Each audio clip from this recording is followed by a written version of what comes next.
crashed away. 6. If you enjoy cricket, then you just can't miss this. Hi everyone, welcome to my channel Constructing Minds. We have seen Sachin Tendulkar score centuries. We have seen Virat Kohli chasing targets and Dhoni hitting sixes. But do you know where did it all begin? Cricket grew out of the many stick and ball games played in England 500 years ago with a variety of different rules.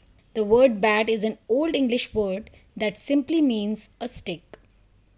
But we need to remember that it was only by the 17th century that cricket had evolved enough to be recognized as a distinct game. And do you know that till the mid 18th century bats were roughly the shape of a hockey stick, curving outwards at the bottom. The reason for this hockey-like bat was that bowling was done underarm, along the ground, and thus the curve at the end of the bat gave the batsman the best chance of making contact with the ball. Let's move on to the association of cricket with the rural past of England. Let us see how. The highly sophisticated bats being used by players today are using scientific technologies such as the material on the grip of the bat, weight of the wood in the bat, and the positioning of wood in the bat. But at the same time, if you closely look at the game's equipment, you can see how cricket is fundamentally close to its origin in rural England. Cricket's most important tools are all made of natural pre-industrial materials. The bat is made of wood, as are the stumps and the bails. The ball is made with leather, twine and cork. Even today, both bat and ball are largely handmade, not industrially manufactured. But technological change and revolution did not leave this game of cricket untouched. For example, the invention of vulcanized rubber led to the introduction of pads in 1848 and protective gloves soon afterwards. Helmets made out of metal and synthetic lightweight materials also became possible with the Industrial Revolution. Let's have a look at some odd peculiarities of cricket, again reflecting its origin in the villages of England. One of the peculiarities of Test cricket is that a match can go on for 5 days and still end in a draw. Why so? Originally, cricket matches had no time limit. The game went on as far as it took to bowl out a side twice. The village life was slow and people had no fixed office timing the way we have today in the urban lifestyle. Another curious characteristic of cricket is that the length of the pitch is specified, that is 22 yards. But the size or shape of the ground is not specified. Cricket's vagueness about the size of a cricket ground is a result of its village origins. Cricket was originally played in the common lands, which was a public property of countryside or village. It was the land which had no boundary.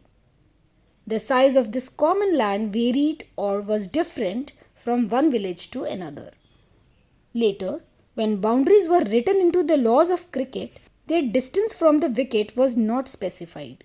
The laws simply lay down that the umpire shall agree with both captains on the boundaries of the playing area. That is it. Moving on to another interesting fact about cricket. The organization of cricket in England reflected the nature of English society or social hierarchy. The rich people who played cricket only for pleasure and not for money were called amateurs. On the other hand, the people who played this game for a living or money were called professionals. And you know that the term player was not used for anyone who played cricket.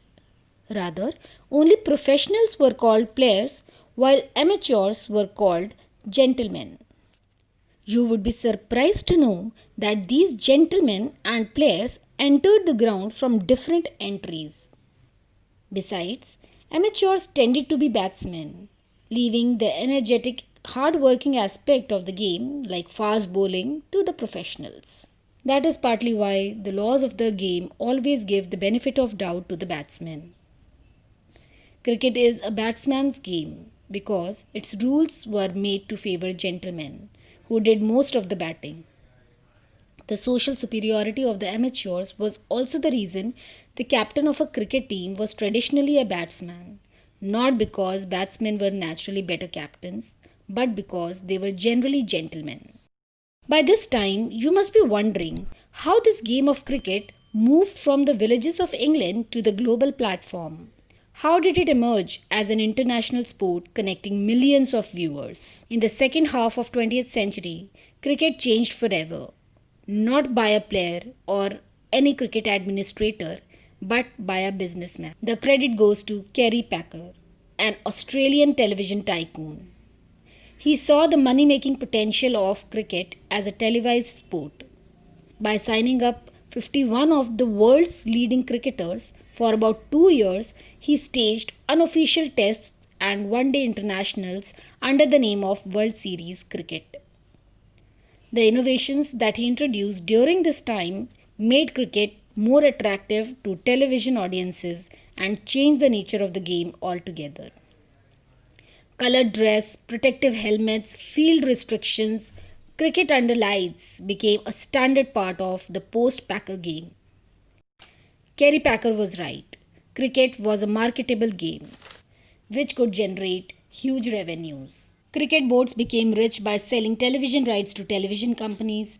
Television channels made money by selling television spots to companies who were happy to pay large sums of money to air commercials for their products to cricket's captive television audience. Continuous television coverage made cricketers celebrities who now made even larger sum of money by making commercials for a wide range of products from Tide to colas on television. Television coverage changed cricket. It expanded the audience for the game by beaming cricket into small towns and villages. It also broadened cricket's social base. The technology of satellite television and the worldwide reach of multinational television companies created a global market for cricket. So, this was all about the journey of cricket from the villages of England to the global platform. I hope you liked this video. Please subscribe to this channel for more such academic videos. And don't forget to share your experiences with cricket in the comment section below. Thank you.